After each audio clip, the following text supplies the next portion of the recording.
Your snacking routine can get a little dull. Time for an Oikos remix. Like a crunchy storm of sea salt praline pretzels, dark chocolate, and butter toffee, showering down into a smooth, creamy yogurt.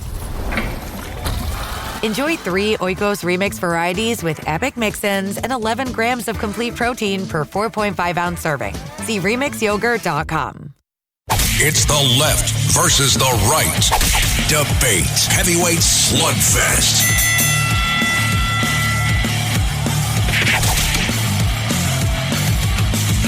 Left, right, left. It's the left versus the right and the right versus the left, as we do it every Saturday afternoon at 4 o'clock on 77 WABC Radio. And our guest is the former mayor of Englewood Cliffs, New Jersey, and now a candidate for governor, I assume, also in New Jersey. And also, I must say, a little bit of an old friend of mine, Mario Kranjac. Welcome to the program, Mario. Good afternoon, Governor, and thank you for having me. It's always great to see you, and hope you've been well. So let's get started right away. This has been a turbulent week in the stock market. It's been an incredible week in the bond market. The international tariffs going back and forth. China and the United States now in an open trade war. And President Trump has managed to get through this week without any hint of a recession or some kind of financial catastrophe. So that's amazing in itself. How do you see this process playing out? Because as a governor, you would have a state full of people who are concerned right now. So why don't we just anoint you for the next few minutes and let you give us an idea of where we think we stand in this country right now. Well, thank you. I've always been a supporter of President Trump, even when I was first-term mayor back in 2016 and 17, and certainly I'm a supporter today. I think the governors of America need to work with President Trump, and that's one of the problems that we're having, is that a lot of states think that they're not part of this country or they could have their own policies. As a governor, I will definitely implement his policies. I won't do what Governor Murphy's doing, which is pretending that federal law doesn't apply to him. And I'm very delighted to hear today that our U.S. Attorney in New Jersey, Alina Habba, is actually investigating Governor Murphy and Attorney General Platkin for basically violating federal law and violating their oaths of office. Now, getting back to your question, it's been a turbulent week, but it's also been wait, this is a cliffhanger. Yeah. What is the Attorney General contending that they did? Well, she's not contending. They actually came right out and said that there's a memo to the state police saying that you should not cooperate with ICE and federal officials. And moreover, a few months ago, Governor Murphy actually told the world that he was harboring an illegal alien above his garage. So, he's actually telling our law enforcement officers to violate their oaths of office while he's violating his own. It's not tolerable. A couple months ago when he first said that, I actually called on him to resign, and I still do. And I'm very confident that our U.S. Attorney in New Jersey, Alina Habba, is going to do a great job of pulling the peel of the onion back and showing the world what these social justice warriors are really all about and who they care for. I will answer your question. I think it's been a turbulent week, but it's also been a very educational week for the American public to understand exactly the imbalances of trade and how we are not dealt with equally by other countries, including some of our friends and certainly some of our frenemies and outright enemies. So I think Donald Trump in the end will prevail. We'll have a better economy for it. And I'm curious to see how the people I'm running against for governor, how much intestinal fortitude they have to continue backing President Trump as I am, because they've always flip-flopped in the past. Well, for me, what I thought was really interesting this week was the emergence of leadership in the White House, from the first week that the president was in office up to the beginning of this past week. It was basically all about Peter Navarro and Howard Lutnick. And they were, really the real hardliners who were pushing the president to do a number of things. And apparently Tuesday night, when in the off-trading market after the markets closed, there were huge bond sales all over the world. It was none other than Scott Bessent, who jumped in and encouraged the president that he had to do something to eliminate the possibility of a real activity in the bond market that could injure the entire market. Because again, bonds really are what sets the interest rate. And so by noon on Wednesday, it was Scott Bessent who was speaking to America and making that point. And then the markets went up almost 3,000 points when President Trump decided to put the 90-day grace period in. And I thought that was, in difficult times, you never know who's going to come up with the answer that's going to basically resolve the issue. And Bessent apparently is the one that did that. I agree. I think he's doing a great job. He was here in New York a few weeks ago. I was at the luncheon where he spoke. And one of the big takeaways from that luncheon, as we can all appreciate, is the reprivatization of the American economy and basically having more people work in the private sector that actually creates value as opposed to being hired by the government that does not create value. Secretary Bessent also has a great staff, some of whom I know very well, and I'm delighted that they are there with him. And I think also the 90-day pause is not a back down. It's actually giving everyone some time to do a bespoke tariff deal with the United States. Because what happened this week also was that all these countries wanted to get the ear of our trade representatives and our president, and there's just way too many of them to deal with at one time. And so he basically put it at abeyance for 90 days, which is the right thing to do, while you negotiate the proper deals with everybody, except China. China needs to actually understand that we are not going to tolerate their misbehavior any longer. And that's why he singled out China and raised to 145% of what the tariffs had been before. Now China's come back on Friday. I think they said they were moving to 125% for the U.S. And it sounds a little silly, but the reality is that China's been taking advantage of us for way too long and does not observe the same opportunities for people in their country that we have in ours. And they had this coming to them, and they deserve it. Well, Governor, you're exactly right again. And, America made China what it is today. And we did so thinking that, capitalism will promote democracy and everybody's lifestyles and livelihoods in China will improve. And it hasn't. In fact, it's gotten worse for a lot of people. And this country also has gotten worse because we've lost our industrial base and manufacturing base. Which, to his credit, President Trump recognizes that we need to be able to make things here. Now, getting back to your campaign and your fortunes for the remainder of this year, going back almost a decade, I used to see you at the Police Athletic League lunches, and you were, particularly when you were mayor, not averse to calling out corruption, no matter who it involved. And you really identified some real havens of corruption that your administration addressed at that particular time.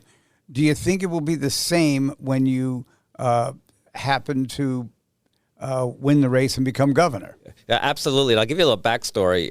I ran for mayor of a town in New Jersey named Englewood Cliffs, and we had a Democrat mayor, father and son, for 42 years, and people said you'll never beat them. So I did it on a dare initially. I beat them. I rang every doorbell in town. I did retail politics, which I know you can appreciate, and I won. I self-imposed a 2-term limit. But the first thing I did was I looked at where we were wasting money, so fraud, waste, abuse, and corruption. We didn't have a fancy name for it like Doge back then. I wish we did. But we did exactly the same thing that the president's doing at the national level. And now, years later, I self-imposed 2 terms, so my last term ended at the end of 2023.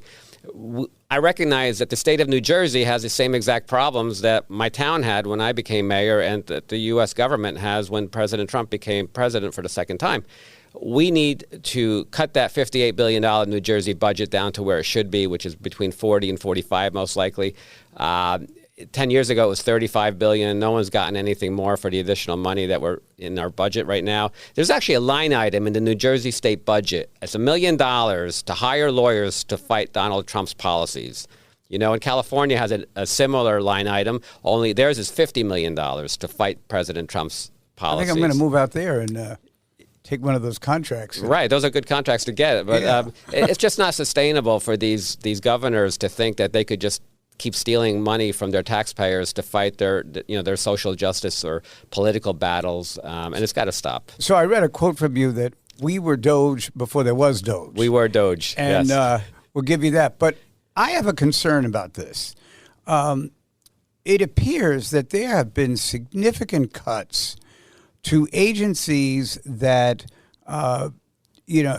try to eliminate issues involving poor housing or unemployment and underemployment or poor and inadequate healthcare facilities or educational systems that weren't working, even scientific work that there's Robert F. Kennedy Jr. said yesterday, and I don't know if this is correct because I don't know when Robert F. Kennedy Jr. is correct that often, but he said that he thinks that there may be an understanding related to autism that will be reached by September. In other words, they will come up with some medical treatment because the autism rates in this country have increased medically.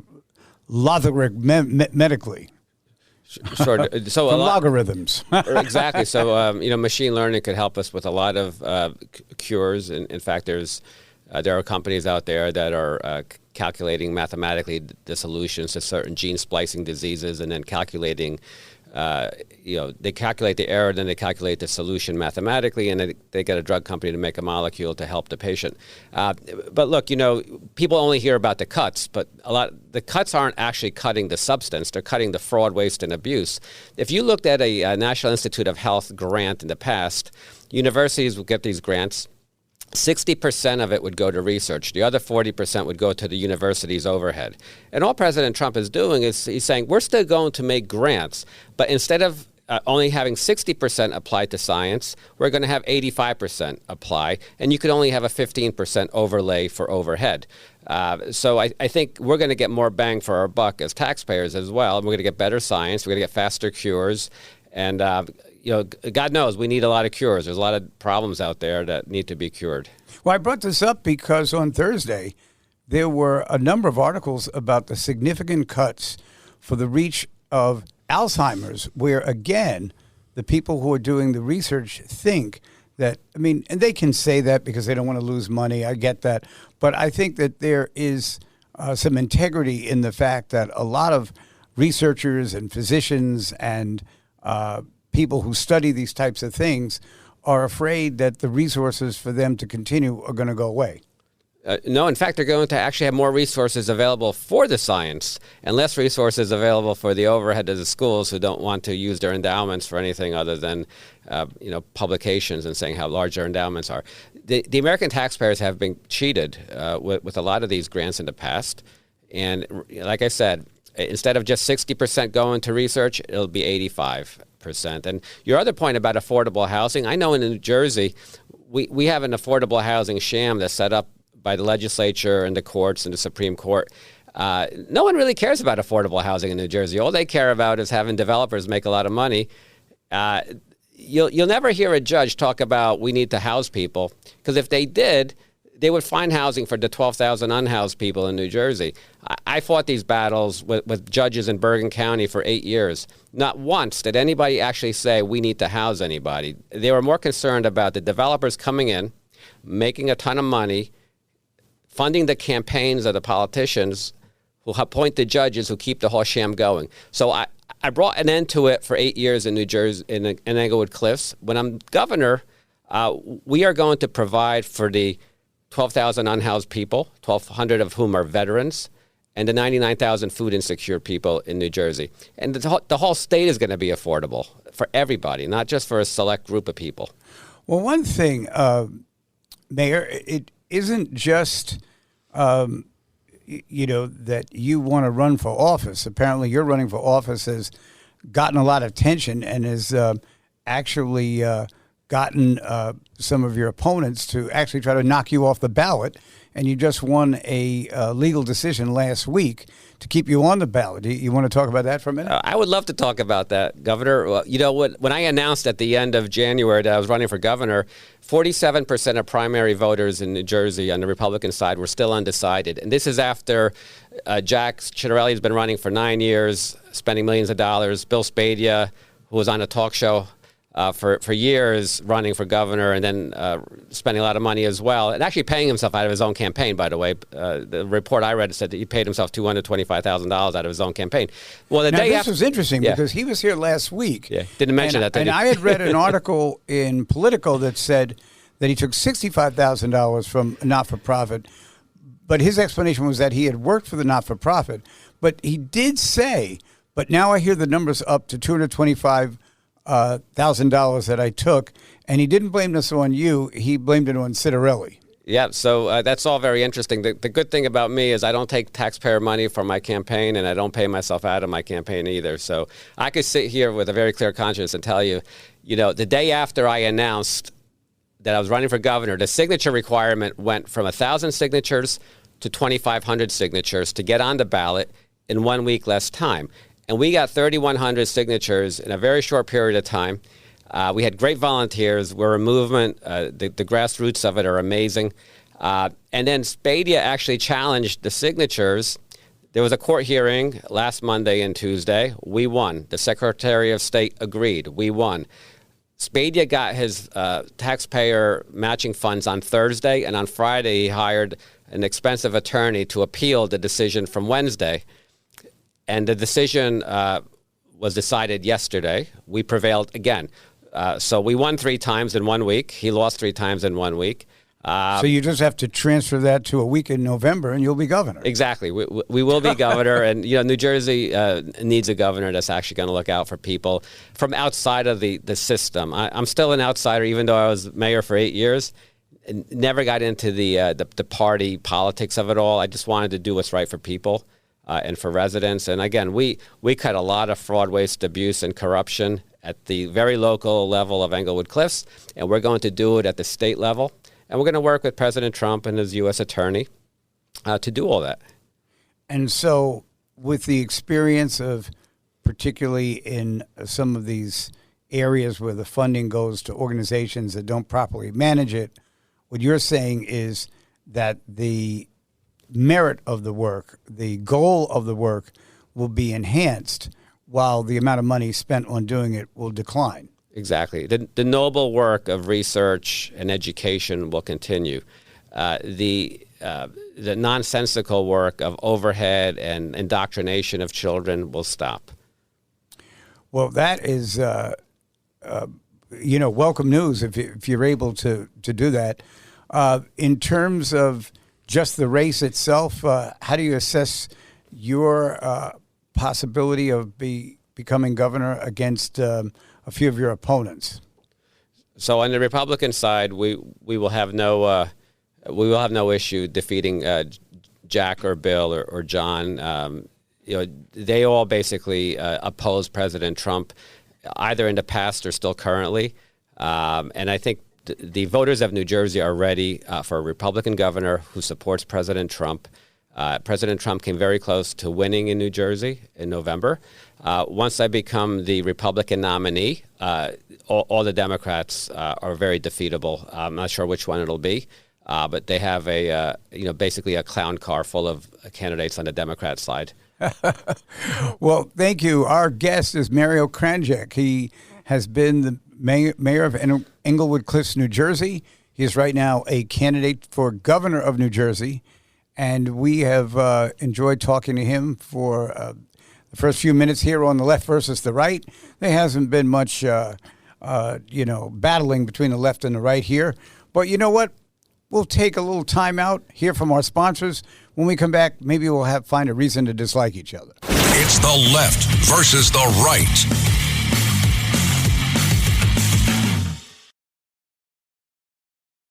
Ryan Reynolds here from Mint Mobile. I don't know if you knew this, but anyone can get the same premium wireless for $15 a month plan that I've been enjoying. It's not just for celebrities. So do like I did and have one of your assistants switch you to Mint Mobile today.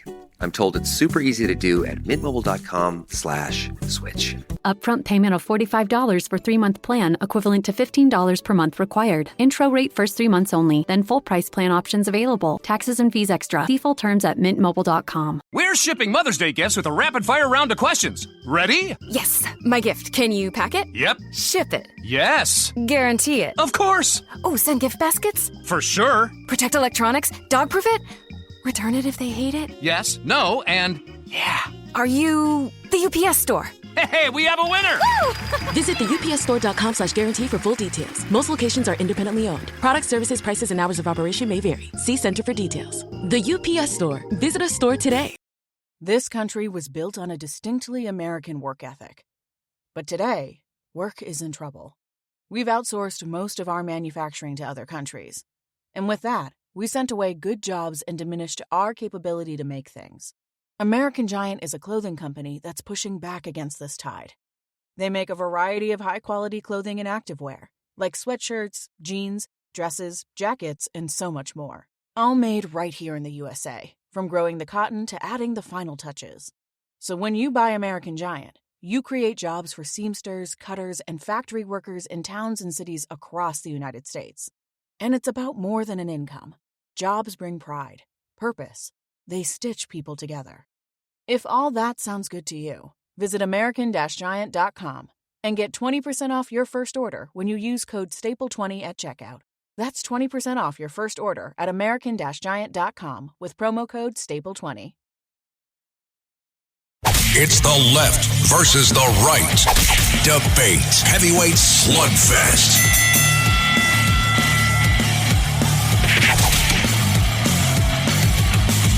Welcome back. It's the left versus the right. I'm David Paterson. On the left and on the right is Mario Kranjac. I think neither one of us are that extreme to that extent. And the conversation that we're having, I think, really is addressing the real issues, not the personalities or the antagonism that goes on in governors' races. And one of the issues where I've noticed over the years where you are very strong is your opposition to abortion, to late-term abortion, and basically, I would assume, unless there's some severe medical reason, abortion at all. Correct. So we in New Jersey and in the United States, until President Trump became president, we've had a very clear culture of death rather than culture of life. And if everybody wants to follow the science, they'll follow it to the point of conception and say, well, life starts at conception, and I want to protect life from conception to natural death. Now, we have to do this in different ways, right? Right now in New Jersey, it's basically you can have an abortion whenever you want, which is not acceptable. And not only that, but Governor Murphy has created New Jersey as abortion tourism. Right? You could come to New Jersey to get an abortion if you can't get it anywhere else. And our taxpayers have to pay for that.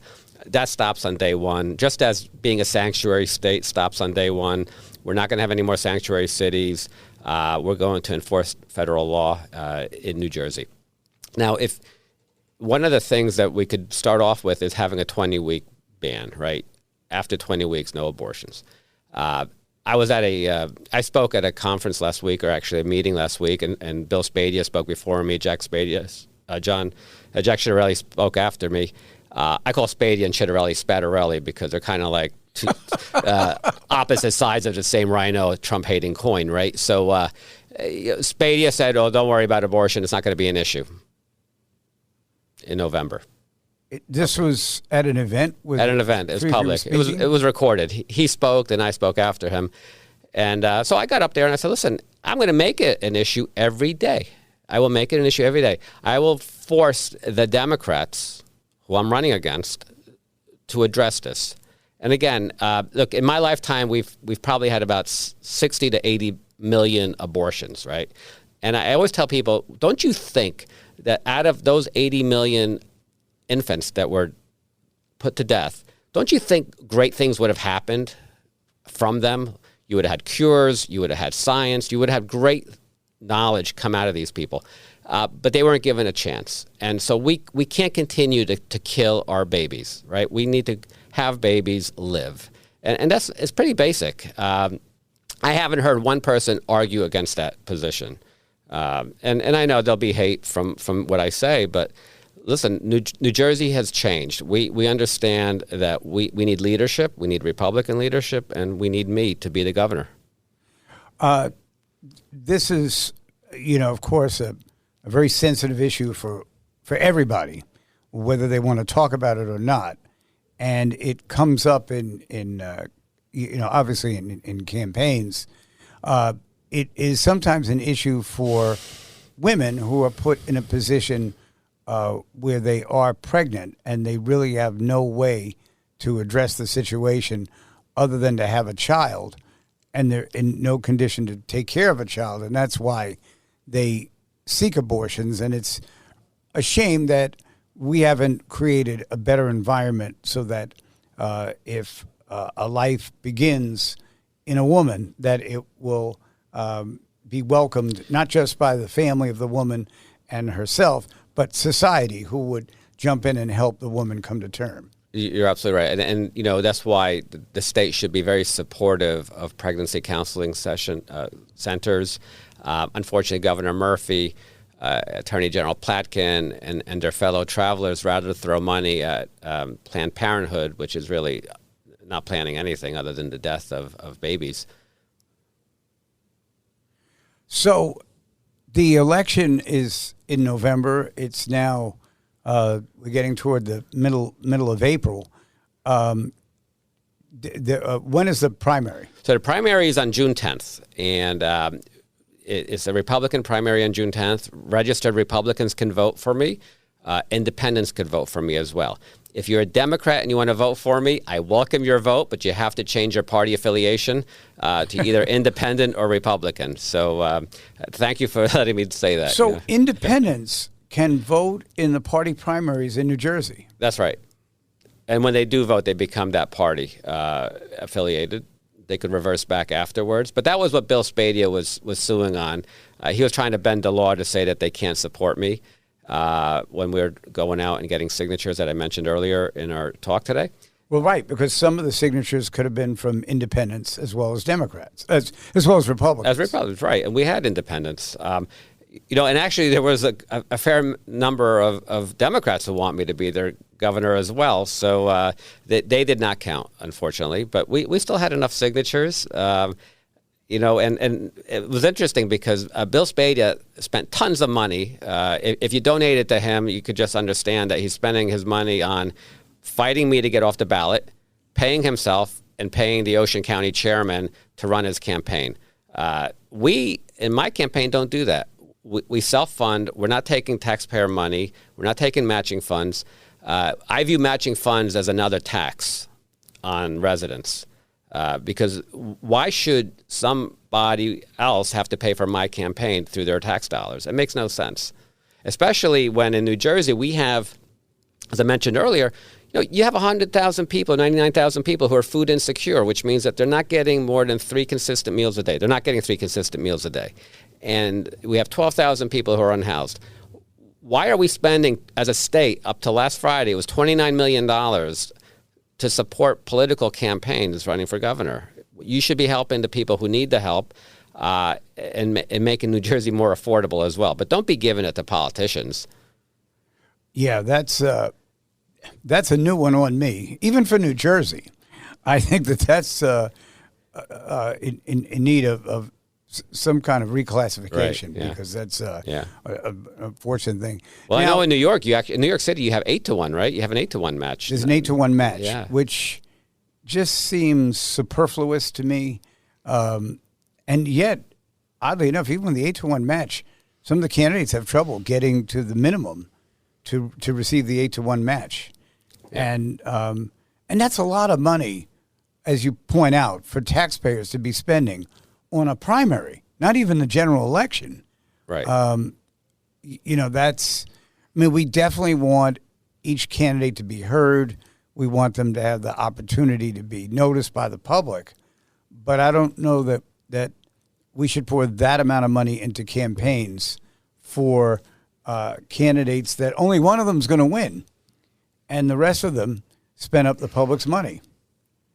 But that's a New York problem. We won't ask you to do anything about that, Mayor. We'll keep you in New Jersey for the immediate point of view.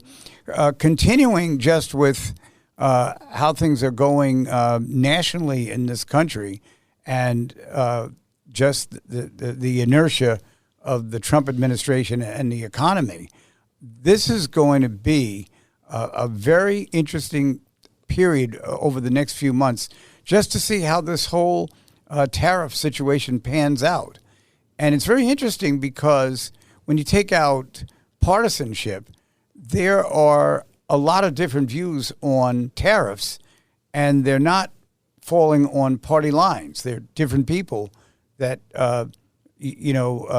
some see tariffs as just a straight-out tax, that you can't avoid it. Yeah, so look, I think the end result of the tariff scenario that President Trump is dealing with right now will be lower taxes for everyone as well, ultimately. And we'll have an industrial base back in this country, or at least we'll be able to export our goods around the world. You can't find an American car if you're traveling through Europe for the most part, right? Other than Teslas, right? Right. That's about it. And in China, you're never going to find an American car. I was thinking back to you're talking about your support for President Trump, how you've been with him down the line. Yesterday, President Trump went to Walter Reed Hospital for his annual checkup, and they were talking about how the White House always puts out a sterling report. The president's great. Everything's fine. And maybe they will be amplifying the report a little bit. But the one thing that he will not lose after this exam is his memory. So I'm sure that he will remember who supported him and who didn't. Right. And that's one of the great issues in politics, really, is the ability to be loyal. When you've committed to someone, that it's not just for a couple of months until someone else better comes along, but it's long lasting. And that's really one of the problems that we have in elective politics, is that there are just so many different factors that come up during an election that it's very hard to distinguish who's really bringing a platform for the future and who is basically trying to finesse their way into government. Right. So you mentioned that he won't forget his memory, but he also won't forget his golf swing. I saw a highlight last weekend of President Trump driving a golf ball, and still looks great when you watch him swing that golf club. But getting back to your point about the memory of who said what about who, look, I have fixed values and fixed beliefs, so I'm very consistent. I'm very loyal to people. Jack Ciattarelli in the past has called President Trump a charlatan. Okay, that was when the going was going a little tough, right? After January 6th, Bill Spadia said that he's a failure, and he also asked that he resign. And now they're both trying to reconfigure the history. I don't have that problem because I'm very clear about things. I'm very fixed in my values, fixed in my beliefs, and fixed in my loyalties. Did you think President Trump had a connection to January 6th? No. January 6th was the frustration of the public, and now we see what actually did happen during the Biden years. We saw the nefarious activities of the FBI. We saw the nefarious activities of the intelligence community. We saw all these players doing things to damage not just the president, but our democracy. And for the most part, they got away with it.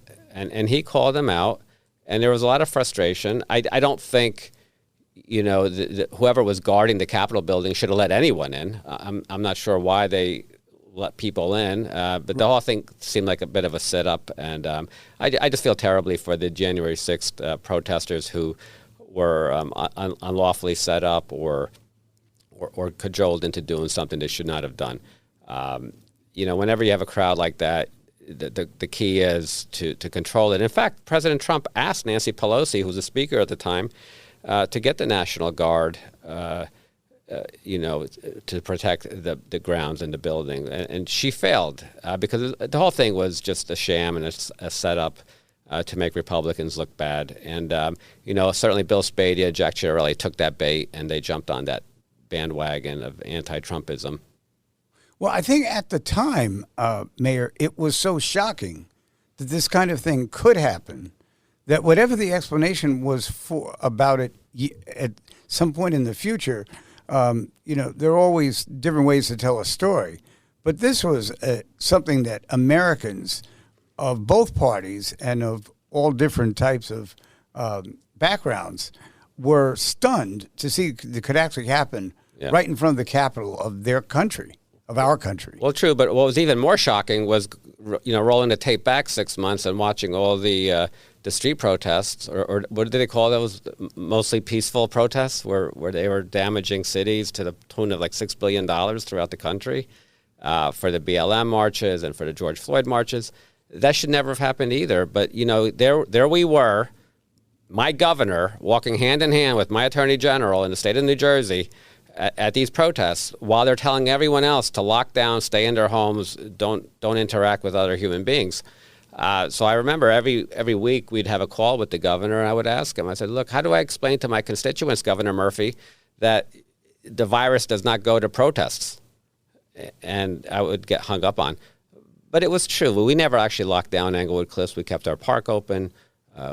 Things were going just fine. We had no fewer cases than anyone else did of COVID. But the whole country was burning that summer. And in fact, we had BLM come to town, and I think I'm still the only mayor in America who sent BLM a bill for the police overtime. How long did it take them to pay it up? It was never paid. My town council actually changed their local ordinance to, because I was just following the law when I billed them. And they were told ahead of time as well, but our local... I'm shocked. Send me a copy. I'll send it over to them. Our city council actually changed the law after that to rescind it. But that, it just goes to show you like how hypocritical the left is. And I know this is left versus right, so I'll just say the left. But it's really the Democrats, the hardcore Democrats. It's very hypocritical to go out at the January 6th people. Meanwhile, the whole country burned down for 4 months and no one did anything. We're talking with Mario Kranjac. He has been the mayor of Englewood Cliffs, New Jersey. He wants to be the governor of the state of New Jersey. The primary will be on June 10th. And for all you independents out there who like to sit back and watch the two parties work out their primaries, you can participate by voting in that primary. We'll be back in just a couple of minutes to conclude with Mario Kranjac, and we'll find out what else is on his mind and how the world is spinning right after these messages. It's the left versus the right.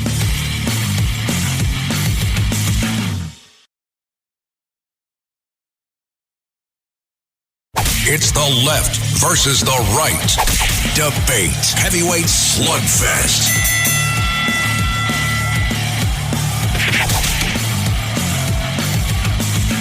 We're back. It's the left versus the right. And I'm David Paterson on the left, and on the right is Mario Kranjac, who has been mayor of Englewood Cliffs, New Jersey, and wants to be governor of New Jersey. And we understand, this is breaking news, that the former Speaker of the House, Newt Gingrich, is endorsing Mario Kranjac for governor of New Jersy.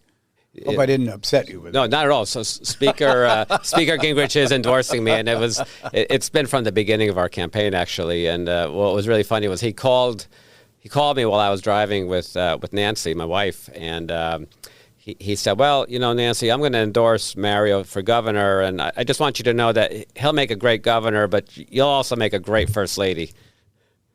Well, she would make a great first lady. She sure would. She's an amazing woman who has overcome a number of issues, and I admire her. Mary and myself admire her. Well, thank you. Back to Newt Gingrich, though.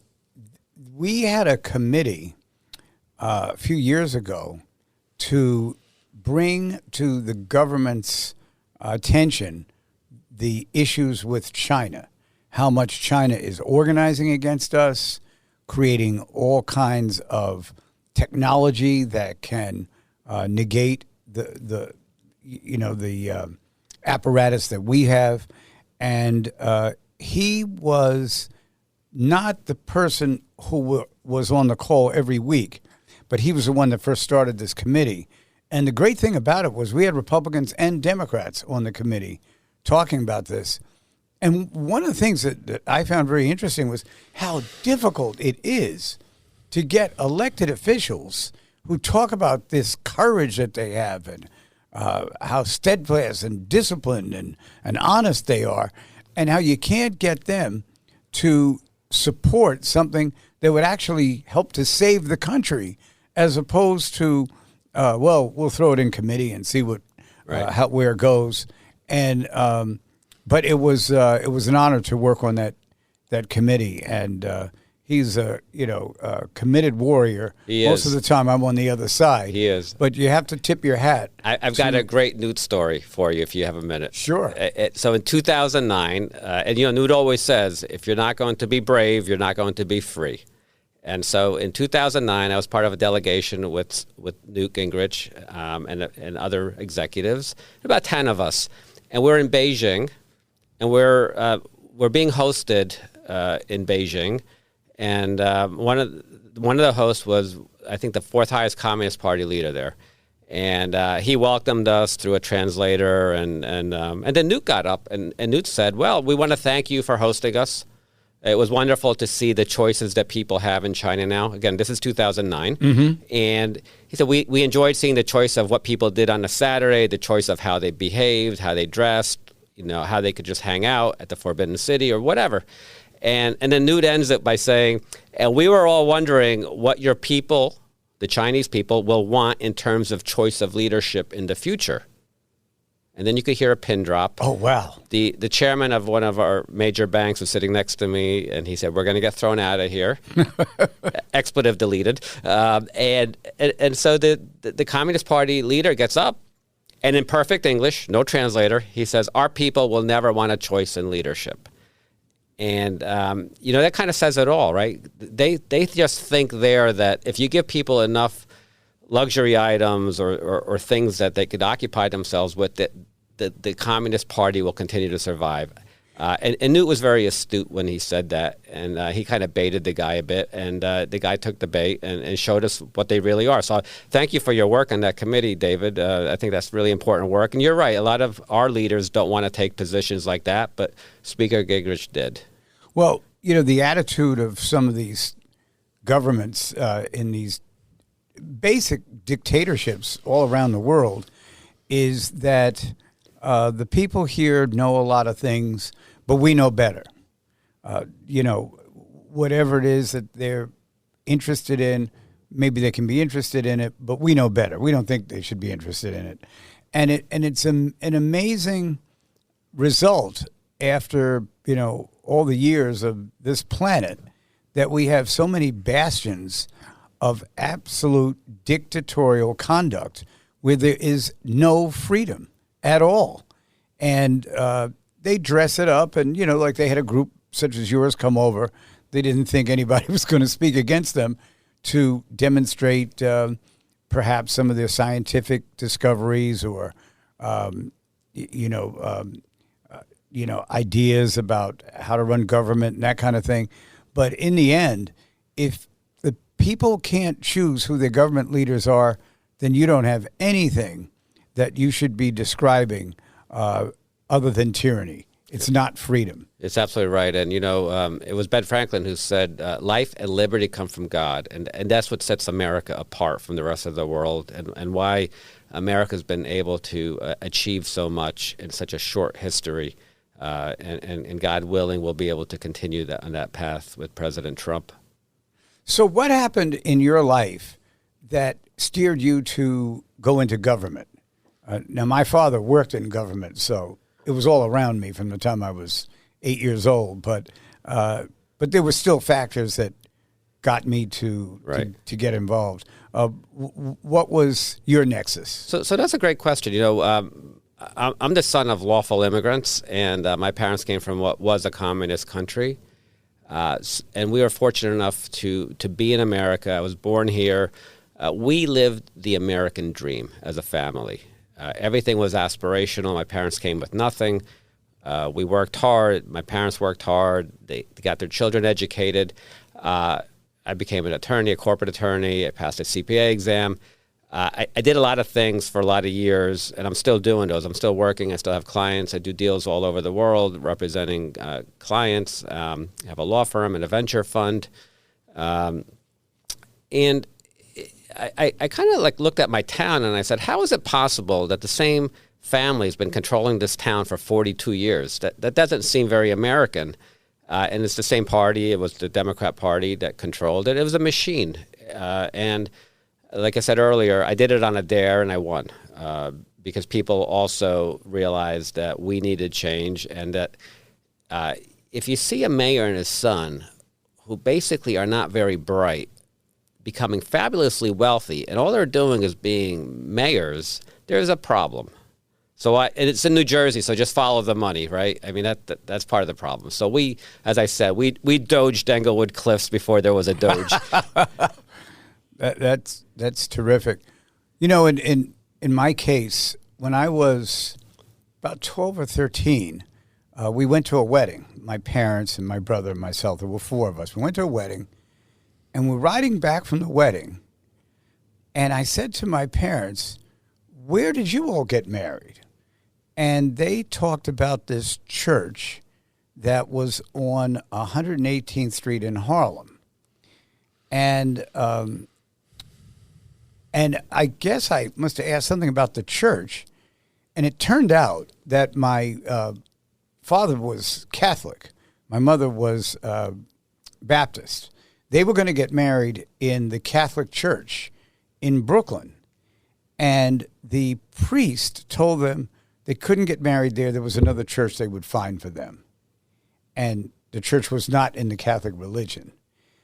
After that incident, my father never set foot in a Catholic church again. Oh, what a shame. And it was something that, and I think shortly thereafter there was a chance to run for office, and he saw that as a way to try to change things. And he won, and he was, in his career, able to change a whole lot of things. But it was just one of those stories that as a teenager stuck with me and pushed me into where I saw what I thought was injustice. I tried to do something to stop it. Rarely are you ever completely successful, but at least you're making the right decisions. And that was, that was sort of my calling. But these days, I'm kind of glad not to be in it, to be honest with you. Yeah, it's become a full contact sport. Yeah, no, it's better to hang around here with John Catsimatidis and Rita Cosby and the judge and Ed Cox, the chair of the Republican Party in New York, who was one of my father's closest friends, even though they were in different parties. So we did have a different way of doing things around here from time to time. There's just so much going on in the world these days. In thinking in terms of how your state will fare versus the other states under